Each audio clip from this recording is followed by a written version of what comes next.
sur mes lectures du mois de septembre. Je vais aller très vite parce que j'ai pas mal de livres à vous présenter, j'en ai 7 en tout, on est encore au 24 septembre donc j'ai encore une petite marge de progression pour vous en présenter plus, mais je vais m'arrêter là pour ce mois de septembre. Je vais commencer tout de suite parce que sinon ça risque d'être super long. Je ne sais pas si vous vous rappelez, j'ai fini le mois d'août avec un livre assez tragique, Si je reste, de Gail Forman. Donc j'ai voulu commencer ce mois de septembre avec quelque chose de plus léger, de plus sympa. J'ai donc commencé le mois par Les filles au chocolat. Le premier tome, donc Les filles au chocolat de Cathy Cassidy, paru aux éditions Pocket Jeunesse. On découvre Chérie, une jeune fille de 13 ans qui est assez solitaire dans l'endroit où elle vit seule avec son père, et du jour au lendemain, son père décide de déménager avec elle et de s'installer avec sa nouvelle compagne, Charlotte. Mais Charlotte n'est pas toute seule, Charlotte a ses 4 filles. Ils vivent dans une grande maison qu'ils ont transformée en maison d'hôte. Donc c'est un petit peu un gros bouleversement pour Chérie, mais elle est super contente de découvrir cette nouvelle famille, puisque elle a toujours été seule avec son père. Donc elle est super contente. Bien sûr, ça ne va pas se passer comme elle l'aurait voulu. Et voilà, une petite lecture sympa. J'en attendais pas plus. Niveau originalité, c'est pas ce qu'il y a de mieux. Je dois dire que c'est quand même assez jeunesse, assez amourette adolescente. Il n'y a pas vraiment de surprise. Enfin, personnellement, moi, il n'y a pas grand chose qui m'a surpris. Après, c'est une lecture facile, c'est une lecture mignonne, une lecture d'été. Et ce que j'apprécie dans cette saga, bon, j'ai lu que le premier tome pour l'instant, c'est l'ambiance familiale, l'ambiance qu'il y a autour de cette maison, les personnalités de chaque sœur qui est complètement différente. Et d'ailleurs, Cathy Cassidy en joue, puisque le tome 2 qui est ici, donc celui-là va se concentrer sur Sky, qui est une des autres sœurs, qui est un peu plus jeune, qui a 12 ans. Bref, chaque tome a une sœur ou un autre personnage centré dessus. Donc en fait, on continue à suivre une histoire, mais avec des personnalités différentes, un point de vue complètement différent, et je trouve que ça c'est sympa, et c'est ce qui va me faire continuer la saga, parce que sinon, je vous ai dit, pas d'originalité, lecture sympathique mais sans surprise. Voilà pour ce premier livre. Deuxième livre et troisième livre, parce que je ne veux pas parler du deuxième sans vous parler du troisième, et vous parler aussi du premier, puisque c'est une trilogie. Donc c'est The Mortal Instrument, les origines. Ça c'est le tome 2, Le Prince Mécanique. Ça c'est le tome 3, La Princesse Mécanique, qui clôture la trilogie. Donc j'ai lu les deux d'un coup. J'avais commencé par le premier pour me rendre compte finalement que je l'avais déjà lu. Ça c'est la loose intégrale, parce que quand on se rend compte à mi-parcours qu'on a déjà lu le livre, c'est qu'on lit trop de livres. C'est pas possible. Ouais, j'ai commencé le livre en me disant tiens, ça me dit quelque chose, ça me rappelle quelque chose, et puis au fur et à mesure je me suis dit c'est bon, je le connais, je passe au 2. Et quand j'ai commencé le 2, je me suis dit mince, je me souviens plus comment finit le 1. Autant je me souviens super bien du début et du milieu, le 1 je ne sais plus. Mais bon, après j'ai continué mes lectures, et au fil de ma lecture, j'ai eu des anciens souvenirs du 1. Alors, dans cette trilogie, contrairement à The Mortal Instrument, l'original, on suit Tessa, qui est une créature obscure. En même temps, créature obscure, on ne sait pas trop. Bref, qui va être placée sous l'aile de Will et de l'Institut, surtout de l'Institut de Londres, parce que Will n'est pas forcément très avenant avec les gens. Et en fait, elle va essayer d'échapper à celui qui la recherche, qui veut l'utiliser, on ne sait pas pourquoi, le magistère. Donc, dans ce tome 2, si vous n'aimez pas les triangles amoureux, fuyez. Mais fuyez, mais partez le plus loin possible. Parce que là, celui-là, c'est truffé de ça. En fait, il n'y a que ça. Elle va d'un côté, elle va de l'autre, elle va avec l'un, elle va avec l'autre. C'est le bouquin entier là-dessus. Donc moi, je suis pas forcément fan, mais bon. Comme tout triangle amoureux, on se demande avec qui elle va finir. Hein. C'est un peu le principe. Beaucoup d'hésitation pour finalement faire un choix. C'est bien, elle fait un choix à la fin du bouquin. Heureusement. Mais voilà, le bouquin 2, c'est un peu une transition entre le 1 qui explique vraiment l'histoire et puis le 3, que j'ai adoré. Mais par contre, un petit conseil, vraiment, vraiment, vraiment, si vous voulez pas vous faire spoiler ce bouquin, ne lisez pas, comme moi j'ai fait, The Mortal Instrument, tome 6. Le dernier de The Mortal Instrument. Je l'ai lu avant. C'est un beau pavé, hein. Je l'ai lu avant et... Oh, mais pourquoi j'ai fait ça? Parce que, à mi-chemin de celui-là, ben, je savais déjà comment ça allait se finir. Parce que dans ce tome 6, et ben... Je vais pas vous dire, hein, mais... Il y a la fin. Voilà. Donc pas vraiment de surprise, mais bon... moi j'ai apprécié ma lecture, hein. J'adore l'univers de The Mortal Instrument. En particulier celui des origines, parce que on est dans le Londres du 19e siècle, avec les calèches, les habits de cérémonie, les bals, moi j'adore. Je trouve ça sympa.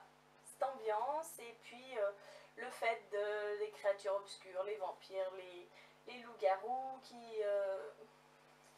Là, il y a même des automates. En même temps, c'est la princesse mécanique, le prince mécanique et l'ange mécanique. Donc voilà, il y a des automates, des mécanismes. Moi, j'ai adoré. J'ai adoré, les personnages sont attachants. Et c'est vrai que dans ce troisième, on comprend pourquoi tout tournait autour du triangle amoureux dans le 2. Parce que l'histoire est quand même en partie... le dénouement, en fait, tourne autour de ça. Moi, je ne veux pas vous en dire plus, je ne veux pas vous spoiler quoi que ce soit, sinon c'est l'horreur. Mais gros conseil, si vous hésitez entre lire cette trilogie et terminer Mortal Instrument, lisez cette trilogie d'abord. Lisez ça. Parce que si vous lisez celui-là, mais c'est foutu. C'est foutu. Moi, ça m'a gâché ma lecture, hein. Je vous le dis tout de suite. Voilà. J'ai continué mes lectures avec ce livre. Alors, je ne sais pas si vous voyez. Aristote et Dante découvrent les secrets de l'univers. Paru chez Pocket Jeunesse. Comme je l'avais dit, je sais plus, dans un unboxing, j'adore ce livre, il est magnifique. Les reliefs, et puis c'est super facile à lire. C'est une lecture, mais c'est du dialogue, c'est des missives, c'est très simple à lire, c'est très aéré. Alors, pour le résumer, c'est l'histoire de Harry, Aristote, qui est un garçon très renfermé, très en colère surtout, qui se pose énormément de questions sur lui-même, sur sa famille, puisque son frère est en prison, il ne sait pas vraiment pourquoi, sa famille lui cache des choses. Donc il est toujours en colère surtout, mais... Et en fait, il rencontre Dante. Dante qui est tout le contraire, qui est souriant, qui est avenant avec les gens, qui se fait des amis très facilement, qui est souriant. Et en fait, cette amitié-là va bouleverser la vie d'Harry et va faire qu'il va se poser les questions qu'il gardait au fond de lui avant et qui va finir, par s'interroger, par vraiment remettre toute sa vie en question ses relations avec sa famille, ses relations avec les amis qu'il n'a pas. Bref, toute une remise en question, d'où découvre les secrets de l'univers. C'est un très beau livre. Moi j'ai bien aimé ce livre. Il y a un petit bémol par contre. C'est vrai que je suis pas une grande fan des contemporains où on a une histoire sans vraiment avoir d'histoire. Je sais pas si vous comprenez. Moi j'aime bien les bouquins un petit peu d'aventure ou de science-fiction où on commence d'un point A, on va à un point B, il y a pas mal de rebondissements. Mais en fait il y a une continuité dans l'histoire, on sait qu'on va quelque part. Je suis pas sûre que vous compreniez. Dans ce bouquin, c'est juste l'histoire toute simple d'un garçon, sa vie, il n'y a rien d'exceptionnel. Mais c'est beau, c'est poétique, c'est mignon, ça se fait poser des questions, c'est un peu fait pour ça. Mais moi, je suis pas ressortie de ce livre en étant éblouie. C'était pas un coup de cœur pour moi. Je sais qu'il y a eu beaucoup de coups de cœur sur ce livre. Je l'ai apprécié, je le recommande. Mais pour ceux qui veulent vraiment une histoire dont on se souvient, quelque chose de très marquant, c'est pas ce que je conseillerais. Parce que ça c'est simplissime, mais c'est ça qui fait sa beauté. C'est très très simple, l'histoire est simple, ça coule de source, c'est très joli, mais voilà, sans plus. J'ai continué mes lectures avec ce livre-ci. Hop, on le voit bien, voilà. Donc Sans âme de Gail Carriger, qui fait partie de la saga Le Protectorat de l'Ombrelle, une aventure d'Alexia Tarabotti, paru au livre de poche. Ce livre, je l'ai choisi dans ma palle parce qu'on retrouvait un petit peu l'ambiance de The Mortal Instrument, les origines. Ça se déroule à Londres. Quelle originalité. Mais je crois que j'aime tellement cette ambiance que ça ne me fait rien. Et on suit Alexia Tarabotti, qui est une jeune demoiselle de 26 ans, un petit peu en marge de la société, puisqu'elle est célibataire. Alors à son âge-là, on appelle ça une vieille fille. Elle est mate de peau, alors que les critères de l'époque sont la peau blanche, très pâle. Elle a une forte personnalité, c'est le moins qu'on puisse dire, et elle n'a pas d'âme, d'où le titre. Cette particularité de n'avoir pas d'âme, en fait, il faut savoir que ce livre se déroule dans une société londonienne où les vampires, les loups-garous sont existants, le gouvernement le sait, les recense, comme elle recense les personnes qui n'ont pas d'âme, ce qui est très rare, puisque pour échapper à la transformation en vampire en loup-garou, il faut avoir un excédent d'âme. Donc il y en a certains qui ont plus d'âme, il y en a certains qui n'en ont pas. Voilà. Donc on suit cette jeune fille. J'ai eu beaucoup de mal à me mettre dans ce livre, parce qu'on commence à parler d'une vieille fille qui préfère s'isoler dans une bibliothèque à boire son thé, ses petits gâteaux, plutôt que d'aller à un bal. Donc moi, dans ma tête, je m'imaginais une vieille fille de, je sais pas, 40 ans, pas très jolie, parce qu'on la décrit comme pas très jolie. Et en fait, non, elle a 26 ans, et c'est vrai que la couverture, je me disais, mais pourquoi on parle d'une vieille fille pas jolie, alors que la couverture, la fille est juste sublime. Et ça m'a dérangée au début du bouquin. Je ne comprenais pas, je ne savais pas pourquoi, et j'arrivais pas à me mettre dans l'histoire. Parce que c'est assez particulier. Et puis au final, après une centaine de pages, ou peut-être même plus, hein, je me suis accrochée. Et j'ai beaucoup aimé cette histoire. Parce que le fait de ne pas avoir d'âme, ça découle pas mal de choses. C'est plutôt bien fait, bien raconté, bien décrit. Il y a une petite histoire d'amour sympa. Pour dire vrai, j'ai beaucoup aimé ce livre. Je n'ai pas les autres tomes dans ma palle. Je crois qu'il y en a 5. Je ne veux pas vous dire de bêtises, je crois qu'il y en a 5. Il y a Sans âme, Sans honte, Sans forme.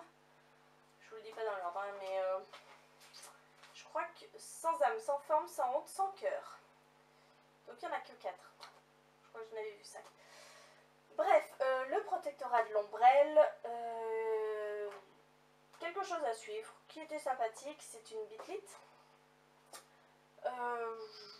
J'aime bien ce genre de livre. Donc pour moi, c'était une bonne découverte, une découverte sympa, que je recommande.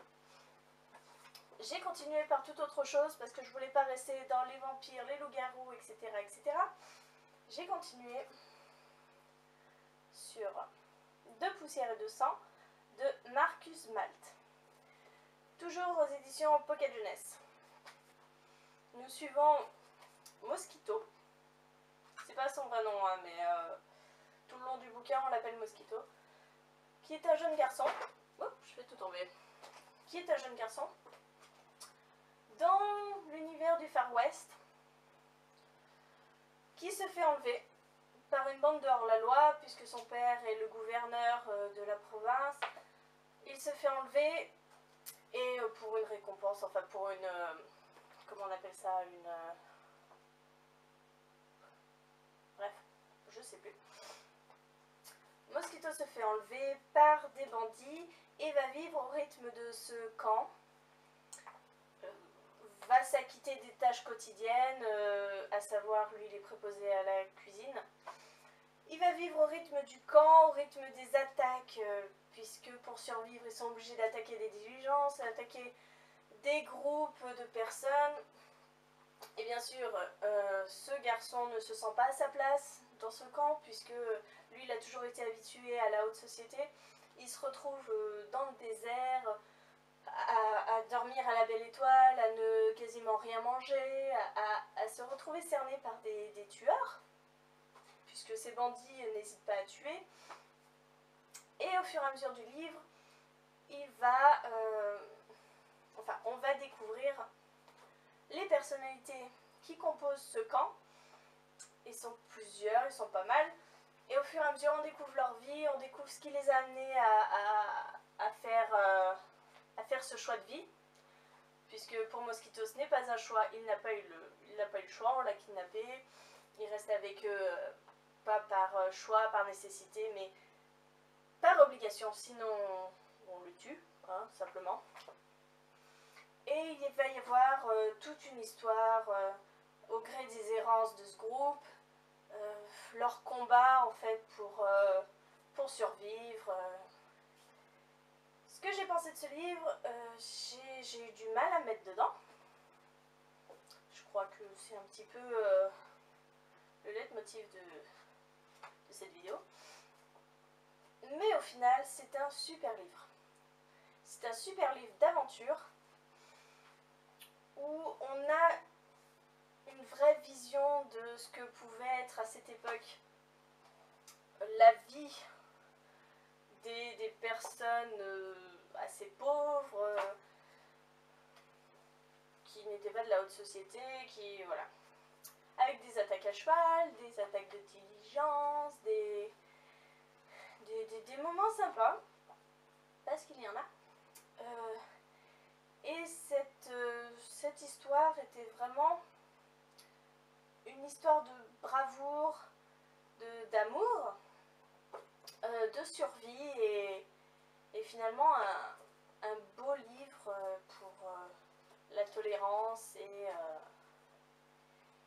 qu'il ne faut pas croire tout ce que on nous raconte, que finalement les gens ne peuvent pas changer et ne peuvent pas être bons. Donc je vous recommande ce livre. Dernier livre, pas de ce mois puisque le mois n'est pas encore fini, mais dernier livre que je vais vous présenter, c'est Le Passeur de Loïs Laury. Alors ça c'est l'édition à l'École des loisirs. J'ai choisi cette édition parce que l'autre est tout simplement moche, la couverture est affreuse. Mais je crois que je ne vais pas avoir le choix si je veux continuer cette saga puisqu'il y a 4 tomes. Et je ne vais pas avoir le choix parce que je crois que École des loisirs, on trouve le dernier, on trouve le fils, le quatrième, dans cette édition-là, mais les deux autres, je crois que ils ont disparu dans le néant. Bref, ce livre date de pas mal de temps, puisqu'il est de 92, je crois qu'il est sorti en 92. Et ça raconte l'histoire de Jonas, un jeune garçon de 12 ans. C'est 12 ans ou 12 ans, qui va avoir 12 ans. Et dans cette société, dans cette communauté, comme il l'appelle, à 12 ans, il y a un passage obligatoire qui est la cérémonie du choix. C'est pas vraiment la cérémonie du choix, ça c'est plutôt Divergent, je crois. Mais à 12 ans, le conseil des sages se réunissent et attribue à chaque 12 ans le métier qu'il fera et qu'il fera toute sa vie durant, jusqu'à être en maison des anciens et à être élargi de la communauté. Tout le début du bouquin, moi qui ai lu Divergente avant, je me croyais dans Divergente. Il y a quand même des ressemblances, hein. À un moment donné dans votre vie, vous êtes dicté par des règles, etc., des lois que vous ne devez pas enfreindre. La famille, c'est assez particulier. Et à 12 ans, on vous laisse pas le choix, on vous dit, tiens, tu feras ça, on t'a observé, tu es fait pour ça, fais ça. Alors je ne sais pas si Véronica Ross s'est inspirée de ce livre pour Divergente, mais c'est quand même super pareil. Bref. Après, on change complètement d'univers, ça n'a rien à voir, hein. Donc Jonas est choisi pour un métier qui n'est pas commun, puisqu'il n'y en a qu'un dans la communauté qui peut le faire. Et en fait, c'est de là que va découler toute l'histoire, puisque c'est vraiment une communauté assez rigide, transmise de génération et de génération, avec des règles strictes. Et au final, Jonas va être un petit peu plus libre de ses mouvements de par ce métier qu'il va exercer. Et va découvrir pas mal de choses sur les fondements de cette communauté et pourquoi... il va y avoir un petit air de rébellion. Je ne veux pas vous en dire plus, je ne veux pas vous spoiler, c'est une horreur. Ce que j'ai aimé dans ce livre, c'est vraiment l'univers. Un univers super bien décrit, très strict, mais c'est dans ça que l'histoire va se faire et que on comprend. Non, ça va. J'ai vraiment apprécié ce livre. Je vais continuer la saga, sauf que je crois que le tome 2 part sur quelqu'un d'autre. Donc on ne suit plus Jonas, on suit une jeune fille, il me semble. Donc je trouve ça un peu dommage parce que vraiment, à la fin de ce livre, on veut vraiment savoir ce qui va se passer pour Jonas. Ça se finit un petit peu en queue de poisson. Et franchement, si la suite, c'est pas vraiment la suite, je sais pas si ça vaut vraiment la peine de continuer. Parce que tout l'intérêt, c'est vraiment qu'on s'attache à Jonas, on suit vraiment toute son évolution de pensée, de réflexion vis-à-vis de la communauté. Et si la suite n'est pas vraiment la suite, si on ne suit pas Jonas, si on ne sait pas ce qui lui arrive, si on n'élargit pas un petit peu le champ au-delà de la communauté, je vois pas vraiment l'intérêt. Mais bon, il faut continuer cette saga. Il y a 4 tomes, celui-là se lit super facilement. C'est bien sûr un roman dystopique, comme je les adore. Et c'est peut-être un des premiers, je sais pas. Je me suis pas plus renseignée que ça. Mais vraiment, c'est quelque chose à lire et ça pose plein de questions vis-à-vis de cette communauté assez spéciale, assez... Il y a des révélations qui nous font un petit peu froid dans le dos, c'est comment sont gérées un petit peu les émotions dans cette communauté. C'est assez spécial, mais c'est un très bon livre que je vous recommande. Voilà, cette vidéo est terminée. Je vous laisse, je vous dis à très bientôt.